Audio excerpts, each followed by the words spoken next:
1936 Berlin, Germany. वहाँ के अखबारों की सुर्खियाँ थीं, भारतीय हॉकी टीम शेरों के साथ जर्मनी आ रही है। भारतीय हॉकी टीम का जादू देखिए। नमस्कार दोस्तों, मैं हूँ धर्मेंद्र अमरनाथ और आप देख रहे हैं history and analysis of sports channel. आपका बहुत बहुत स्वागत है। आज हम बात करेंगे भारत के उस सितारे के बारे में जिसे सारा संसार हॉकी के जादूगर के नाम से जानता है। हम बात करेंगे उस व्यक्ति के बारे में जिसने जन्म लिया था भारतवर्ष के एक राज्य उत्तर प्रदेश में स्थित इलाहाबाद शहर में एक साधारण राजपूत परिवार में। जी हाँ, हम बात कर रहे हैं महान हॉकी के जादूगर ध्यानचंद जी की। तो आइए आरंभ करते हैं। ध्यानचंद जी का जन्म 29 अगस्त सन 1905 में इलाहाबाद जनपद में हुआ था। उनके पिताजी सोमेश्वर सिंह सेना में कार्यरत थे। इसी क्रम में उनका स्थानांतरण झांसी शहर में हुआ। परिवार की आर्थिक स्थिति सामान्य थी, परंतु खेलों के विषय में कोई भी पृष्ठभूमि नहीं थी। पिताजी के बार बार स्थानांतरण की वजह से ध्यानचंद जी की पढ़ाई अवरुद्ध होती गई और वो केवल कक्षा 6 तक ही शिक्षा प्राप्त कर सके। 1922 में ध्यानचंद जी ने मात्र 16 वर्ष की उम्र में सेना में सिपाही के पद पर कार्य प्रारंभ किया। उस समय सेना में हॉकी और फुटबॉल बहुत अधिक खेला जाता था। ध्यानचंद के लिए ये गेम एकदम नए थे, लेकिन कुछ ही समय के बाद उन्हें हॉकी खेलने की प्रबल इच्छा हुई, परंतु उन्हें तो हॉकी पकड़ना भी नहीं आता था। इसी दौरान उनके जीवन में सूबेदार बाले तिवारी जी आए। उन्होंने ध्यानचंद जी को हॉकी खेलने के लिए प्रेरित किया। ध्यानचंद जी को हॉकी खेलते देख बाले तिवारी जी ने अंदाज़ा लगाया कि ये खिलाड़ी बहुत आगे तक खेलेगा और देश का नाम रोशन करेगा। ध्यानचंद का असली नाम ध्यान सिंह था।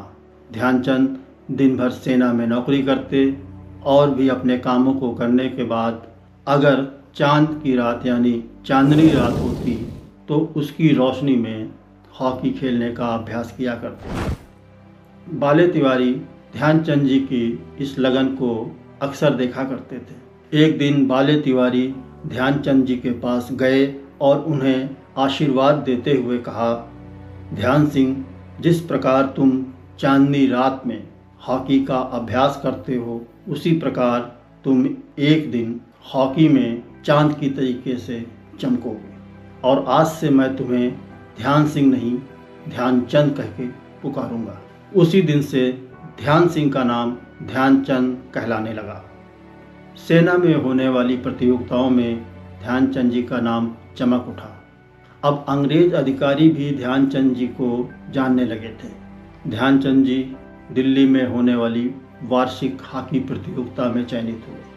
उस प्रतियोगिता में मिली जीत के बाद अंग्रेज अधिकारी बहुत प्रसन्न हुए और उन्होंने ध्यानचंद जी से कहा कि आज से तुम सेंटर फॉरवर्ड की पोजीशन पर ही खेलोगे। एक दिन ध्यानचंद जी के साथियों से उन्हें पता चला कि सेना की टीम न्यूजीलैंड में हॉकी के मैच खेलने के लिए जाने वाली है। ध्यानचंद जी उत्साहित तो हुए, लेकिन उन्हें निराशा भी हुई। उन्होंने सोचा कि सेना में एक छोटे से पद पर काम करने वाला आदमी जो कि पढ़ा लिखा भी नहीं है, वो न्यूजीलैंड के दौरे पर कहाँ जा सकता है। उसे इस टीम में जगह नहीं मिलेगी। उस दिन ध्यानचंद जी को बहुत अफसोस हुआ। अफसोस तो हुआ, लेकिन उन्होंने हिम्मत नहीं हारी। उन्होंने सोचा कि क्यों ना अपने खेल को और आगे बढ़ाया जाए और मेहनत की जाए। यही सोचकर उन्होंने अपने अभ्यास को दुगना कर दिया। एक दिन ध्यानचंद जी बैठे हुए थे, तभी एक साथी ने आके उनसे कहा कि कमांड के अधिकारी उन्हें बुला रहे हैं। ध्यानचंद जी दौड़ते हुए अधिकारी के पास पहुँचे अधिकारी ने कहा, ध्यानचंद तैयारी कर लो, तुम्हें न्यूजीलैंड जाना है। सेना की टीम की तरफ से खेलने के लिए तुम्हें चुना गया है।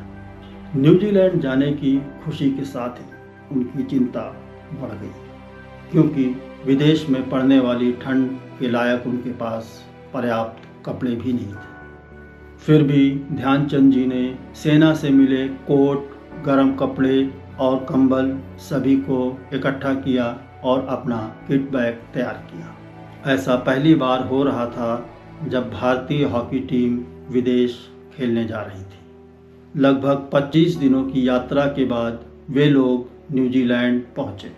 वहाँ उन्होंने 21 मैच खेले, जिसमें 18 में जीत हासिल हुई। ध्यानचंद जी के खेल ने उन्हें काफ़ी लोकप्रिय बना दिया था। 21 मैचों में उनकी पूरी टीम ने 192 गोल किए थे, जिनमें अकेले 100 गोल ध्यानचंद जी ने किए।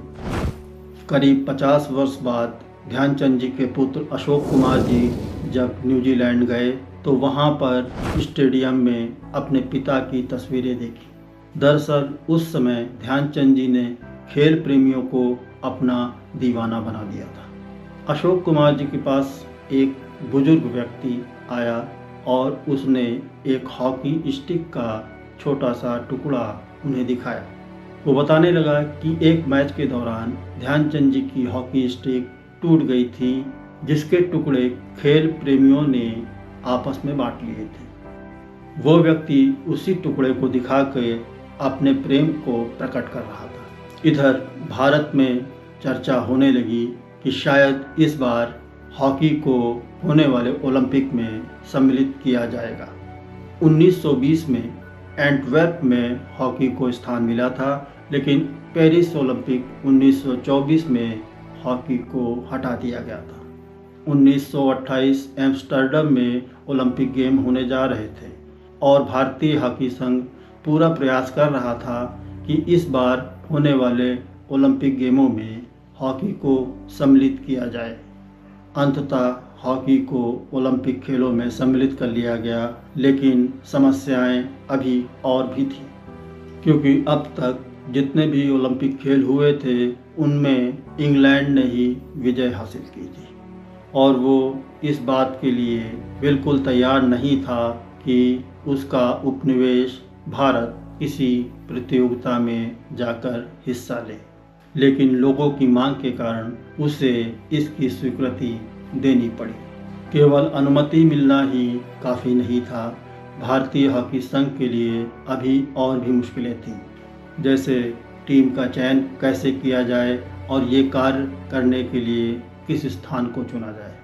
अंततः कलकत्ता में, जो कि आज कोलकाता के नाम से जाना जाता है, वहाँ पर परीक्षण मैचों को करवाने का निर्णय लिया गया, जिसमें भारत के तमाम राज्यों की टीमें शामिल हुई। ध्यानचंद को संयुक्त राज्य की तरफ से चुना गया और संयुक्त राज्य ने प्रतियोगिता को जीत लिया।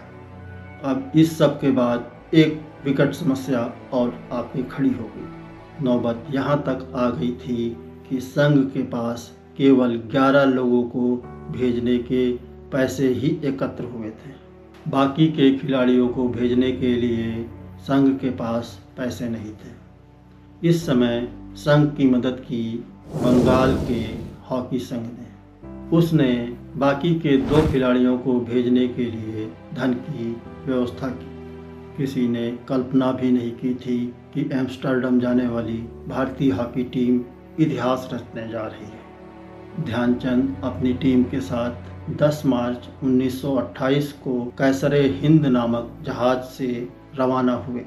जब भारतीय टीम बम्बई से, जो कि आज मुंबई के नाम से जाना जाता है, तो भारतीय टीम को विदा करने के लिए केवल 3 लोग आए, जिनमें भारतीय हॉकी संघ के अध्यक्ष बर्न मर्डोक, CS भट्टाचार्य एवं CE न्यूहैम शामिल थे। मेजर मर्डोक के ही प्रयासों से भारतीय टीम को ओलंपिक में खेलने जाने का अवसर प्राप्त हुआ था।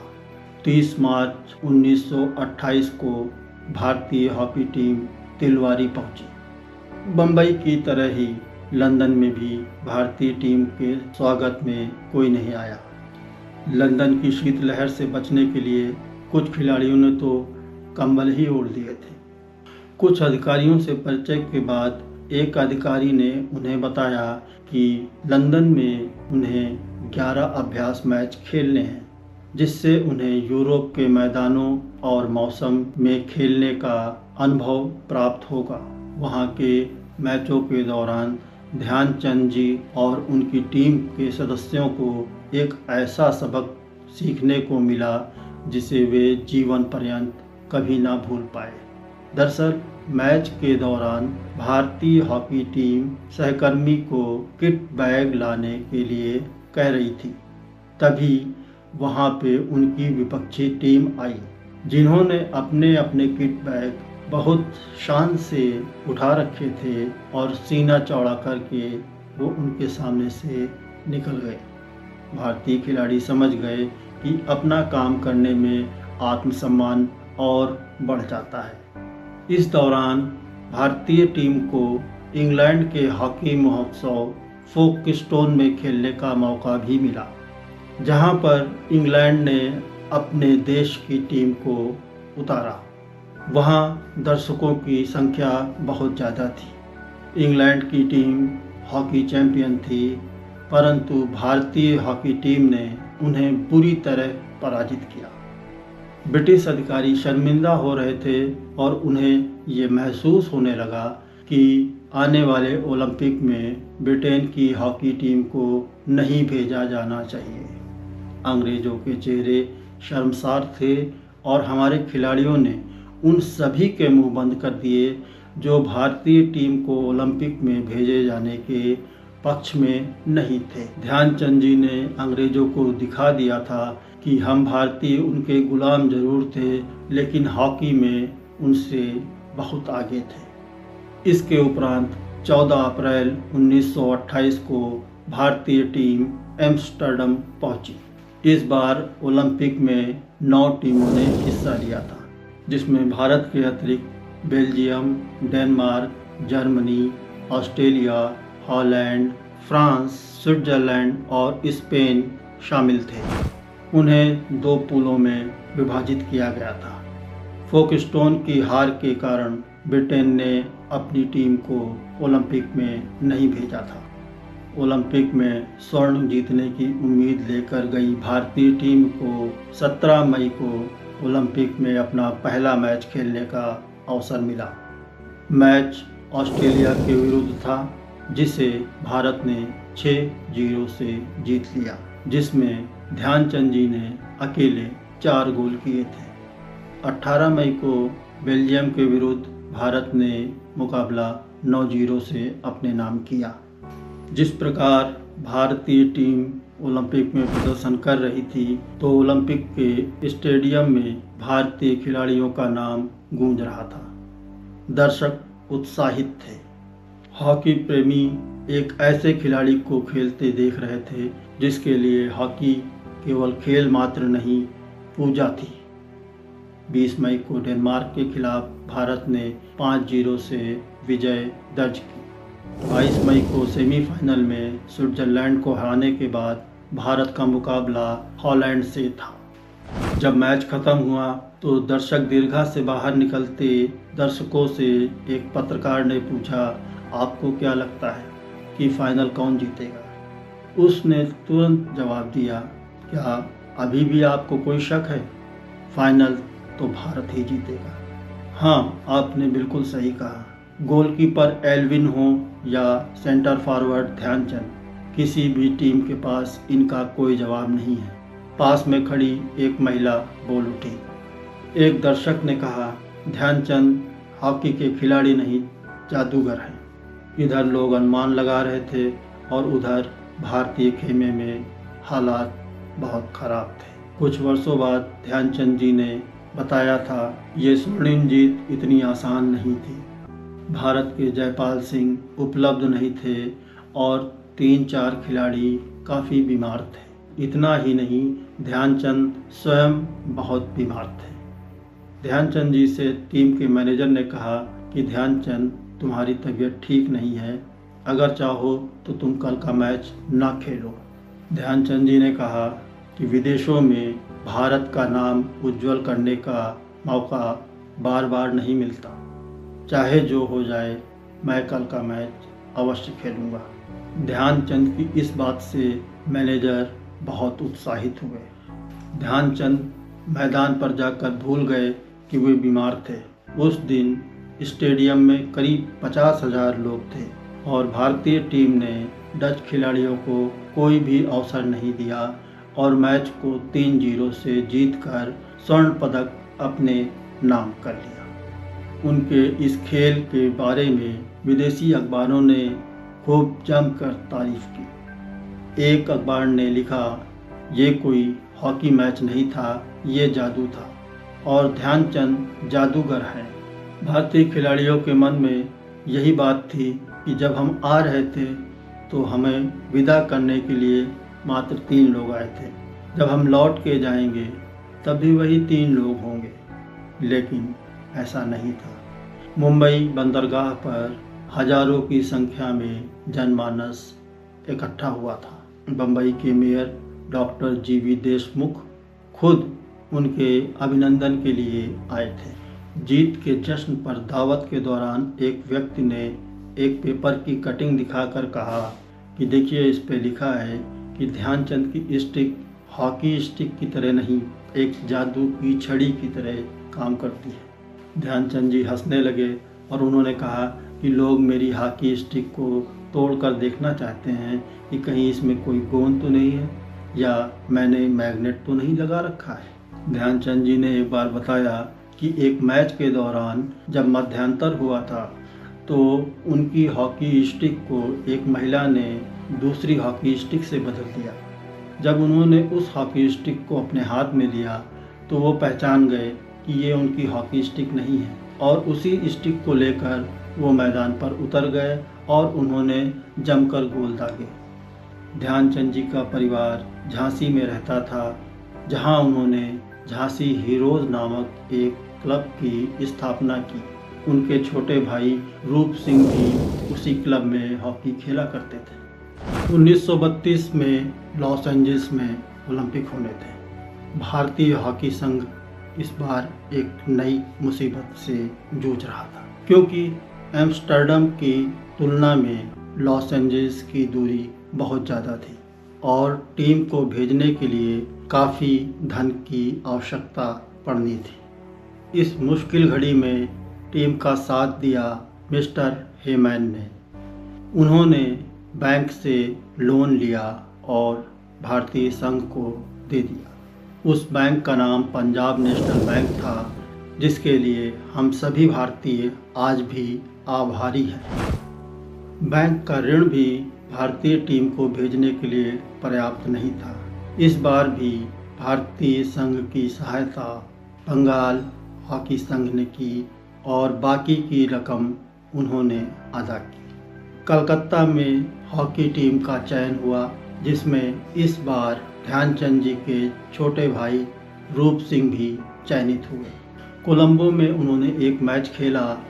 उसके बाद सिंगापुर, हांगकांग, शंघाई होते हुए भारतीय टीम कोवे पहुंची। यहाँ ये बात बताना ज़रूरी है कि भारतीय हॉकी संघ ने पूरी टीम को ये बता रखा था कि रास्ते में पड़ने वाले जितने भी बंदरगाह होंगे वहाँ पर हम प्रदर्शनी मैच खेलेंगे और उनसे होने वाली आय के रूप में जो धन आएगा उससे जो लिया गया ऋण है उसे चुकाया जाएगा। जापान में भारत ने 2 मैच खेले।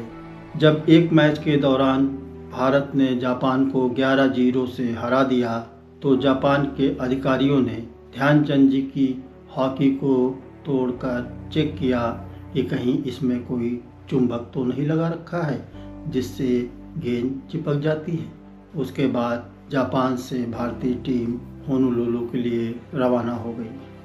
सैन फ्रांसिस्को होते हुए भारतीय टीम लॉस एंजल्स पहुंची, जहां उनका पहला मुकाबला जापान से हुआ।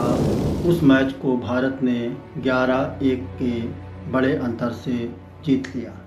इसके बाद अमेरिका को 24-1 से हराकर भारत ने स्वर्ण पदक जीत लिया। इस जीत के बाद भारतीय टीम फिलाडेल्फिया पहुंची, जहां मेरियन मैदान में संयुक्त राज्य की टीम से भारतीय टीम का मैच होना था। मध्यांतर के बाद संयुक्त राज्य की टीम की तरफ से भारत के सामने एक प्रस्ताव आया कि अगर आप अपने गोलकीपर को हमें दे दें तो हम मैच को आगे खेल सकते हैं। इस मैच को भारत ने 20-1 से जीत लिया। उसके बाद वहाँ के समाचार पत्रों में इस तरीके से लिखा गया कि जब भारत के गोलकीपर को खिलाया तब 20 गोल पड़े, अगर न खिलाते तो क्या दशा होती। एक समाचार पत्र ने लिखा कि भारतीय टीम ओलंपिक के लिए किसी अच्छे इरादे से नहीं निकली है। वे अंग्रेज़ों को बुरी तरह पराजित करने के उद्देश्य से यहाँ आई है। उसके बाद भारतीय टीम वियना, रोम होते हुए बम्बई पहुँची, जहाँ पर भारतीय टीम के हजारों चाहने वालों ने गर्मजोशी से भारतीय टीम का स्वागत किया।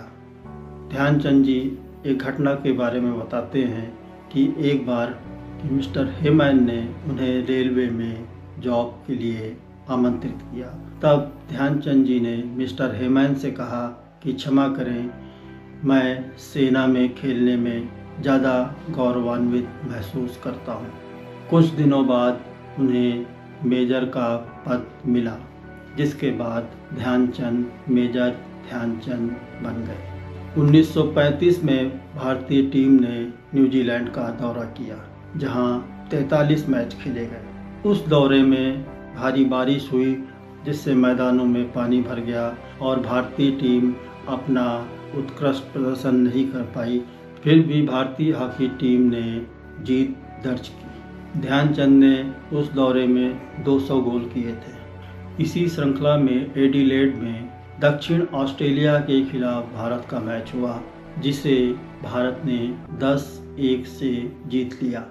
इस मैच का आयोजन एक क्रिकेट मैदान पर किया गया था और इस मैच में डॉन ब्रैडमैन को भी आमंत्रित किया गया था। उसी दिन मैच के उपरांत ध्यानचंद जी से डॉन ब्रैडमैन की मुलाकात हुई। डॉन ब्रैडमैन ने ध्यानचंद जी से कहा कि आप तो ऐसे गोल करते हैं जैसे मैं क्रिकेट में रन बनाता हूँ। 1936 में ओलंपिक बर्लिन में खेले जाने थे, जिनमें भारतीय टीम की कप्तानी ध्यानचंद को मिली थी। भारतीय टीम के जर्मनी पहुंचने से पहले वहां के अखबारों की हेडलाइंस थी, विश्व विजेताओं का आगमन।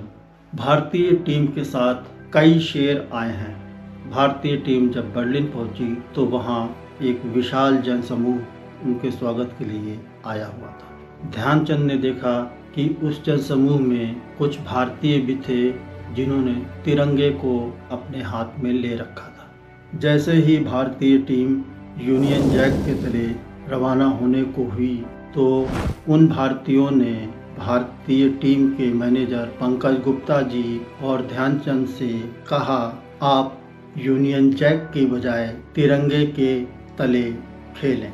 ध्यानचंद स्वयं यही चाहते थे कि वे तिरंगे के नीचे खेलें, लेकिन वे विवश थे।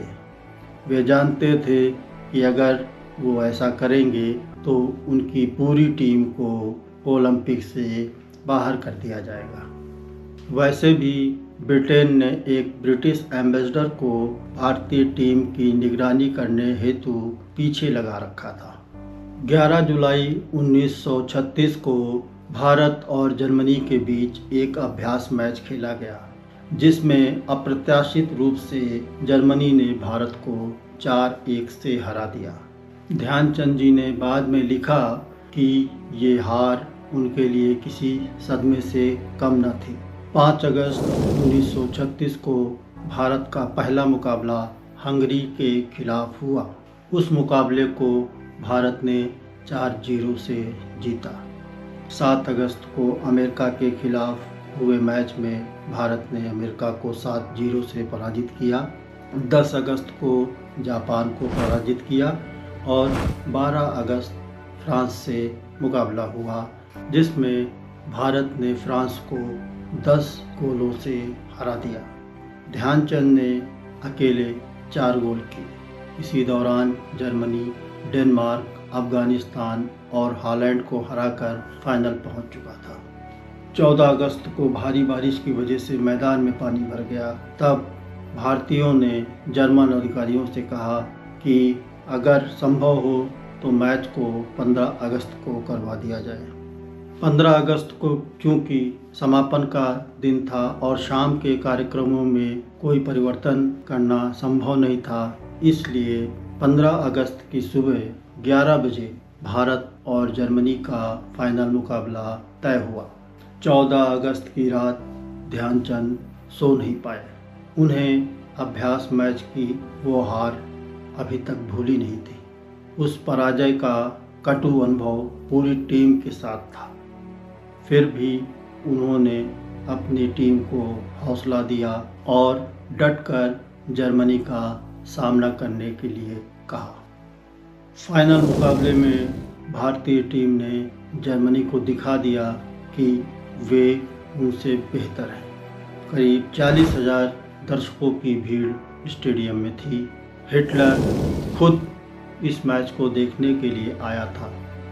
जब हिटलर ने देखा कि जर्मनी बुरी तरह हार रहा है तो उसे बर्दाश्त नहीं हुआ और वो गुस्से में उठकर वहां से चला गया। इस प्रकार 1936 में भारत ने एक बार फिर से स्वर्ण पदक जीत लिया। दूसरे विश्व युद्ध के बाद ध्यानचंद जी ने हॉकी से संन्यास ले लिया, लेकिन हॉकी के मोह से अपने आप को कभी अलग नहीं कर पाए। उसके बाद पटियाला में राष्ट्रीय खेल कूद संस्थान में उन्होंने काफ़ी समय तक प्रशिक्षण दिया। ध्यानचंद जी की कई प्रतिमाएं विदेशी स्टेडियमों में लगाई गईं। उनकी तमाम तस्वीरें भारत और विदेशी स्टेडियम में संग्रहित की गईं। लेकिन धीरे धीरे समय बदला। हॉकी के गिरते स्तर की वजह से ध्यानचंद जी बहुत दुखी रहने लगे। जिस व्यक्ति ने देश को हॉकी का सिरमौर बना दिया, आने वाली पीढ़ियों ने उसकी कद्र नहीं की। ध्यानचंद बीमार पड़े तो उन्हें झांसी के मेडिकल कॉलेज में एडमिट कराया गया, जहां पे स्थिति में कोई सुधार न होने की वजह से उन्हें दिल्ली आयुर्विज्ञान संस्थान में भेज दिया गया। उन्हें लीवर कैंसर था। 2 दिसंबर 1979 को उन्होंने अपनी अंतिम सांस ली। वायुसेना के हेलीकॉप्टर से उनका पार्थिव शरीर झांसी लाया गया। पंजाब रेजिमेंट के अधिकारियों ने उनके लिए सैनिक सम्मान के साथ अंतिम यात्रा की व्यवस्था की थी।